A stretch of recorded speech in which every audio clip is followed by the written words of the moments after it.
Dahil nga sa nangyaring aksidente sa NAIA Terminal 1 na pag-araro ng isang sasakyan sa mga pasahero doon, pinagbawal na ngayon ang pagpaparada na nakaharap sa airport or sa entrance ng NAIA sa Terminal 1 and 2. Gagayahin na lang yung sa NAIA Terminal 3 na drop lang or pagbababa lang ng pasahero saglit at aalis na. Kasunod ng malagim na aksidente sa NAIA nitong linggo ay binago na ang sistema ng pagparada sa NAIA Terminal 1 at 2. Pinaimbestigahan din kung tama ba ang disenyo at pagkakakabit sa mga bollard o harang doon.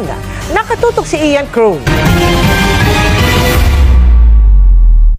Dahil ayaw nang maulit ang pag-ararong ito ng SUV sa NAIA nitong linggo na ikinasawi ng 2 tao, ipinagbawal na ng Department of Transportation ang pagpaparada ng paharap sa Terminals 1 and 2. Sa halip, gagayahin na lang ang ginagawa sa Terminal 3 kung saan humihinto lang ang mga sasakyan para magbaba o magsakay. Nag-usap na kami ng San Miguel Corp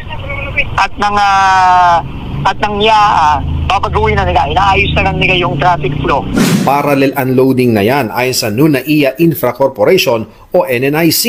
Ibig sabihin, pahilera yan o kalinya ng bangketa na anilay mas ligtas, imbes ng kasalukuyang palihis na pagpwesto ng mga sasakyan. Kasabay niya ng reinforcements o pagpapatibay sa bollards o yung mga harang. Pero patuloy pa rin iniimbestigahan ng Transportation Department ang mga pinalitan ng bollard.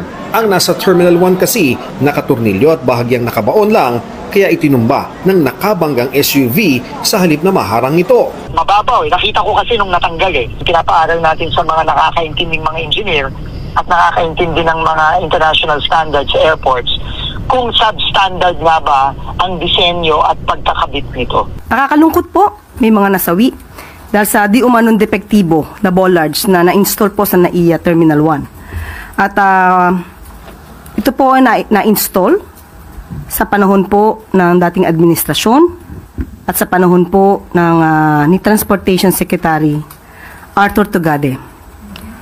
Ngayon po ay pinag-iimbestigahan. Ito po ay July 2019 nung na-install po ang mga ito. 8 million pesos ang inilaang budget noong 2019 para sa mga bollards sa mga terminal ng NAIA. Sa isang pahayag sa GMA News Online, sinabi ni Nooy Transportation Secretary Arthur Tugade na suportado niya ang pag-iimbestiga sa mga bollards. Dapat anyang managot kung sino man ang may kasalanan o pagkukulang. Ganito ang mangyayari kung hindi depektibo ang isang bollard base sa demonstrasyon ng isang kumpanyang may ganyang produkto. Hindi nasira o nabunot ang stainless bollard na 0.6 meter ang taas at nakabaon ng 0.4 meters. Kahit tinamaan ng 6,800 kilo truck na tumatakbo ng 65 kilometers per hour mula sa matarik na lugar. Samantala, bukod sa naunang tulong sa ama ng batang nasawi, ay pinaalalayan din ang kanyang physical and mental health ni Pangulong Bongbong Marcos sa Migrant Workers Department. We have surrounded him and the family with personnel who are equipped in providing psychosocial counseling. Nasa custodial facility pa rin ng Mobile Patrol Security Unit ng PNP Aviation Security Group ang driver ng SUV na nagnegatibo na sa alcohol at drug test. Kahapon siya na-inquest para sa mga reklamong reckless imprudence resulting in 2 counts of homicide, multiple injuries, and damage to properties. Kabilang sa iniimbestigahan ay human error. May mga factors pag yung mga drivers natin is hindi na-concentrate. Minsan, pag tuliro, maraming iniisip. Minsan yung cellphone is tinitignan yung cellphone. Isa rin po yan sa factor.